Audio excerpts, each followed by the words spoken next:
اعوذ باللہ من الشیطان الرجیم بسم اللہ الرحمن الرحیم قل لا اسألکم علیہ اجرا الا المودۃ فی القربى صدق اللہ مولانا العظیم ان اللہ وملائکتہ یصلون علی النبی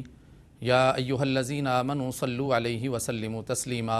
اللہم صل علی سیدنا ونبینا ومولانا محمد وعلی آل سیدنا ونبینا ومولانا محمد وبارک وسلم صلی علیہ۔ محترم ناظرین اور سامعین، ARYQ ٹی وی کی محرم الحرام کی خصوصی نشریات کے ساتھ آج کی اس خصوصی نشست میں حافظ محمد قاسم آپ کی خدمت میں حاضر ہے۔ آج کی میری گفتگو کا عنوان ہے فضائل اہل بیت اور محبت اہل بیت۔ میں نے اسی حوالے سے قرآن کریم فرقان حمید کی ایک آیہ بینہ کا ایک حصہ تلاوت کرنے کا شرف حاصل کیا ہے۔ میں کوشش کروں گا کہ فضائل اہل بیت کے حوالے سے قرآن کریم فرقان حمید کی آیات اور نبی کریم صلی اللہ علیہ وآلہ وسلم کی احادیث کی روشنی میں آپ کے سامنے گفتگو ہو، اور اللہ تعالیٰ سے دعا ہے کہ یہ گفتگو میرے اور آپ سب کے لیے ذریعہ نجات ہو جائے۔ قل لا اسألکم علیہ اجرا الا المودۃ فی القربى، یہ آیہ بینہ اہل بیت اطہار کے لیے ایک خاص اہمیت رکھتی ہے اور اہل بیت اطہار کی فضیلت ظاہر کرتی ہے کہ محبت تو انسان کرتا ہی ہے، لیکن جس وقت محبت کا تعلق قرآن کی نص کے ساتھ ہو جاتا ہے اور اللہ تعالیٰ کی طرف سے حکم آ جاتا ہے تو پھر اس محبت کے اندر شدت بھی آ جاتی ہے، جذبہ بھی آتا ہے، خلوص بھی آ جاتا ہے اور پیار بھی آ جاتا ہے۔ اللہ تعالیٰ نے ارشاد فرمایا کہ اے محبوب فرما دو میں اس پر تم سے کوئی اجر نہیں مانگتا الا یہ کہ دوستی رکھو اور محبت رکھو میرے اہل بیت کے ساتھ اور میرے قرابت داروں کے ساتھ۔ اس آیہ بینہ کا شان نزول یہ ہے کہ نبی کریم صلی اللہ علیہ وآلہ وسلم جس وقت مدینہ طیبہ میں تشریف فرما ہوئے اور ہجرت کے بعد جب آپ وہاں پہنچے تو بہت زیادہ عیالداری تھی، مصارف بہت زیادہ تھے، تو اس وقت کچھ احباب نے جو انصار سے تعلق رکھتے تھے انہوں نے آپس میں مشورہ کیا کہ نبی کریم صلی اللہ علیہ وآلہ وسلم کی بارگاہ میں کچھ مال پیش کیا جائے۔ تو ان سب نے آپس میں اکٹھے ہو کر فیصلہ کیا اور مشاورت کے ساتھ ان انصار صحابہ نے کچھ مال لیا اور نبی کریم صلی اللہ علیہ وآلہ وسلم کی بارگاہ میں حاضر ہوئے اور آ کر عرض کرنے لگے یا رسول اللہ صلی اللہ علیہ وآلہ وسلم، ہم کچھ مال آپ کی خدمت میں آپ کے خدام آستاں کے لیے لے کر آئے ہیں۔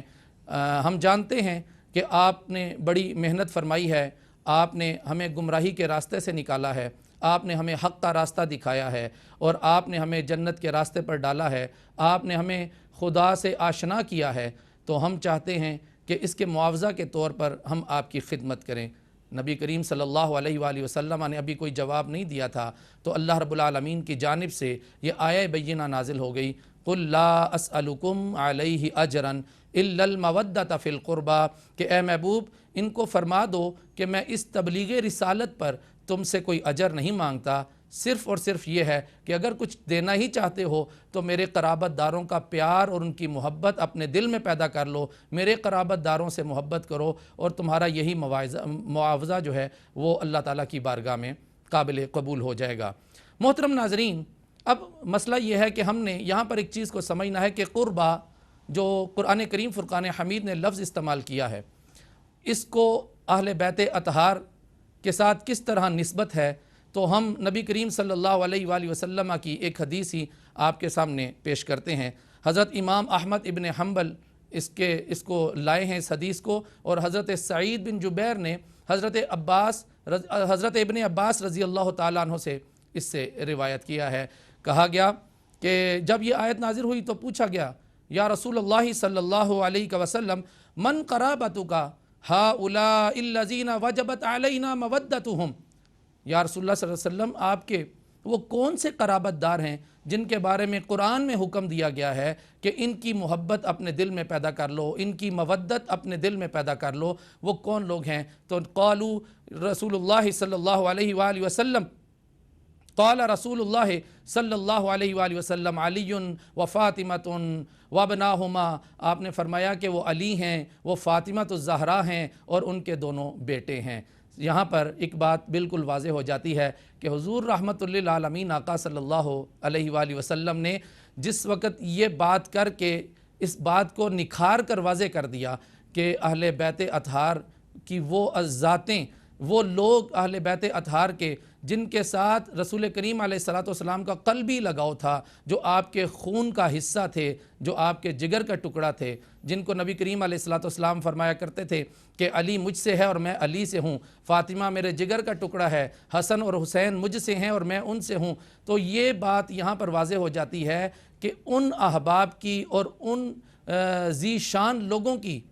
محبت اپنے دل میں پیدا کرنا یہ اللہ رب العالمین کا حکم بھی ہے اور نبی کریم علیہ السلام کی منشا بھی ہے اور آپ کی چاہت بھی ہے۔ ایمان والا تو وہی ہے جو حضور رحمت للعالمین آقا صلی اللہ علیہ وآلہ وسلم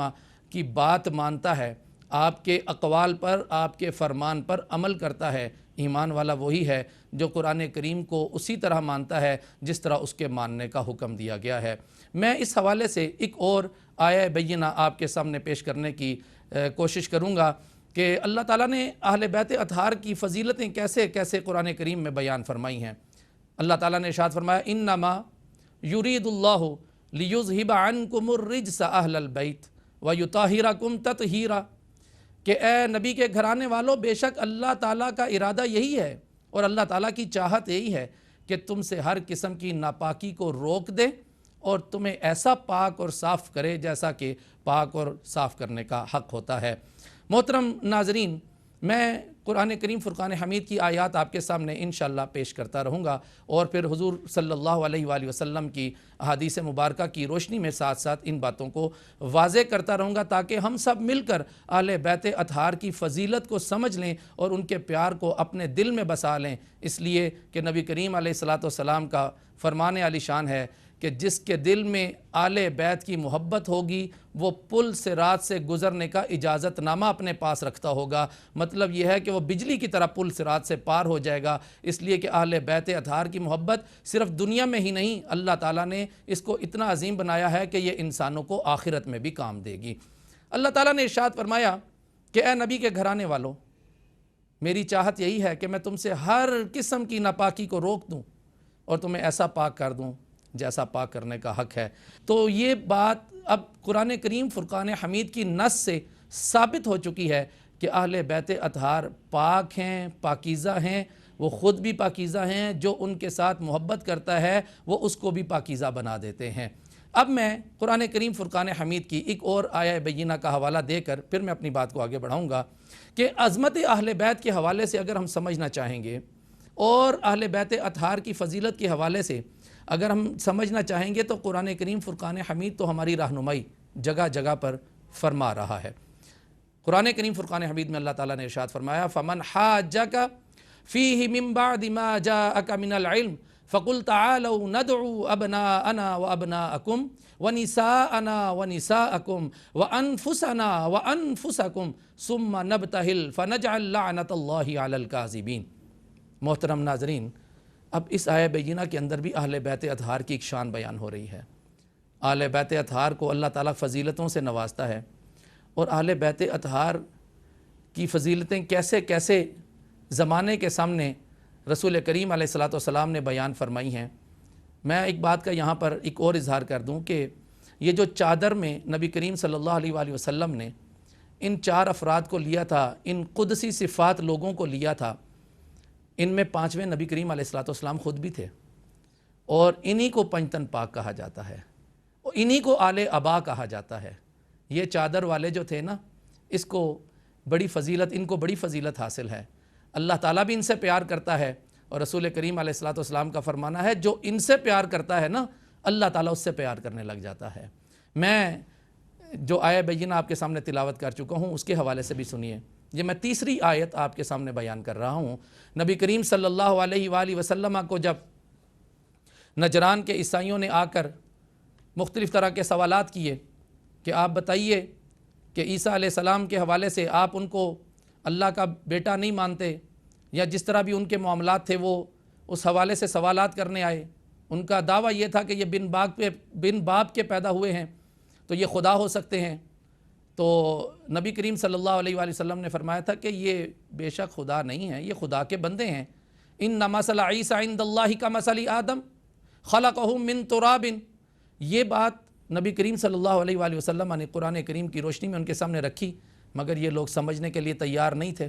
تو نبی کریم صلی اللہ علیہ وآلہ وسلم نے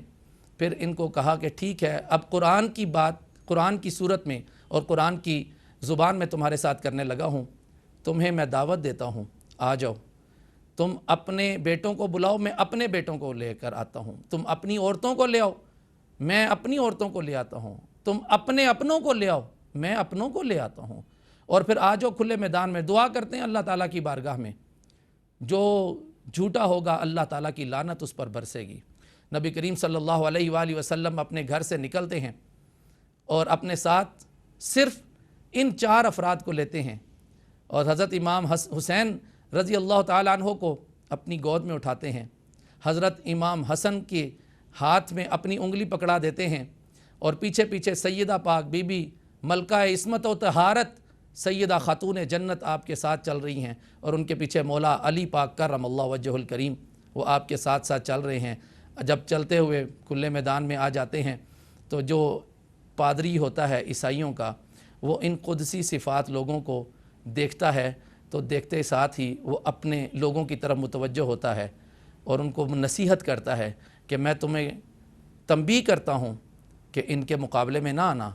اس لیے کہ میں وہ ہستیاں دیکھ رہا ہوں اور ان کے چہرے پر وہ نور دیکھ رہا ہوں اور وہ چمک دیکھ رہا ہوں، جس کی چمک سے مجھے لگتا ہے کہ اگر انہوں نے بد دعا کر دی تو روئے زمین پر قیامت تک کوئی عیسائی باقی نہیں بچے گا، اور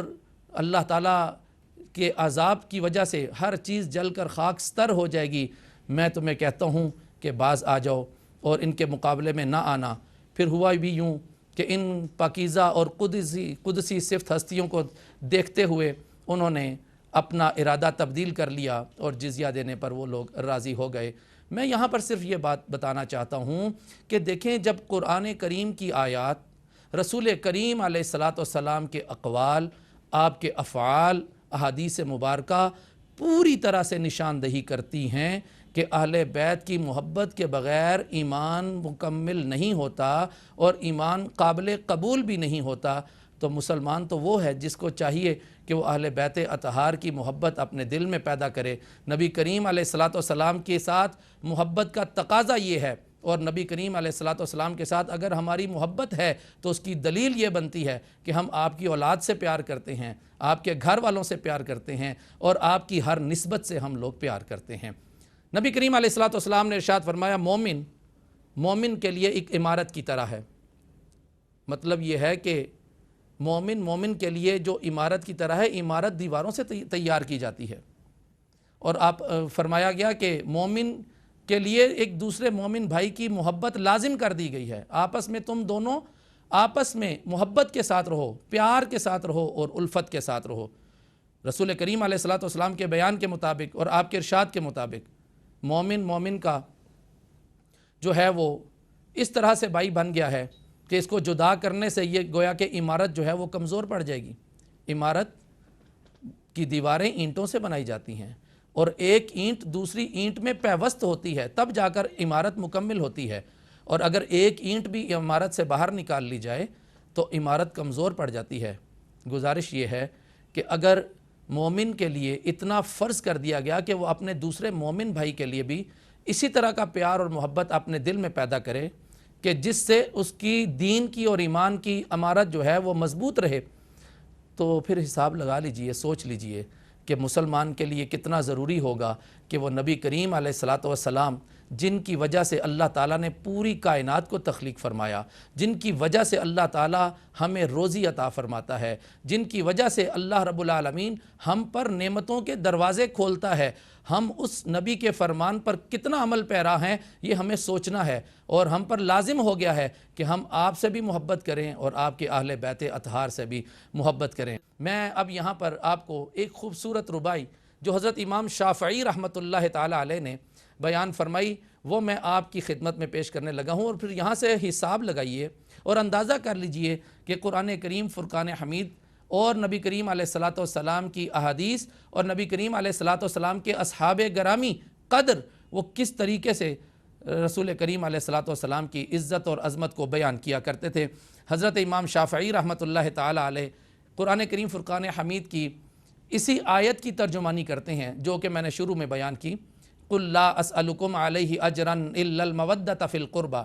اس آیت کی ترجمانی آپ اپنی ایک خوبصورت ربائی میں فرماتے ہیں، اور آپ فرماتے ہیں یا اہل بیت رسول اللہ حبکم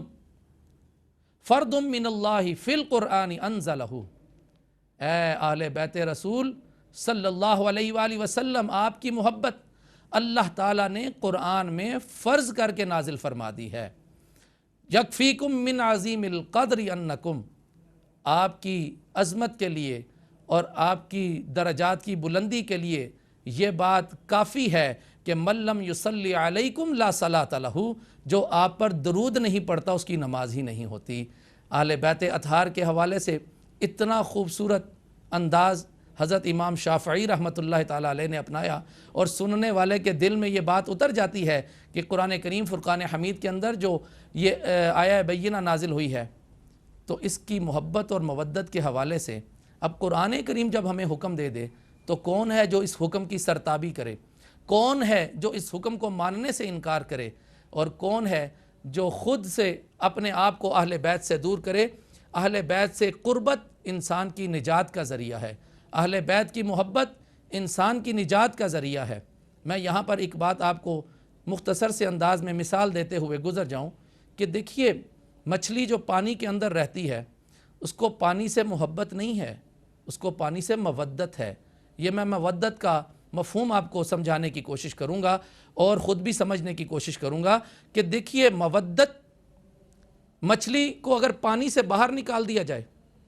تو مچھلی تڑپتی ہے، مچھلی پھڑکنے لگ جاتی ہے، اس کی جان لبوں پر آ جاتی ہے، لیکن اگر آپ اس کو جو ہی پانی میں چھوڑیں گے وہ دوبارہ سے نئی زندگی سے آشنا ہو جائے گی۔ تو مطلب یہ ہوگا کہ اگر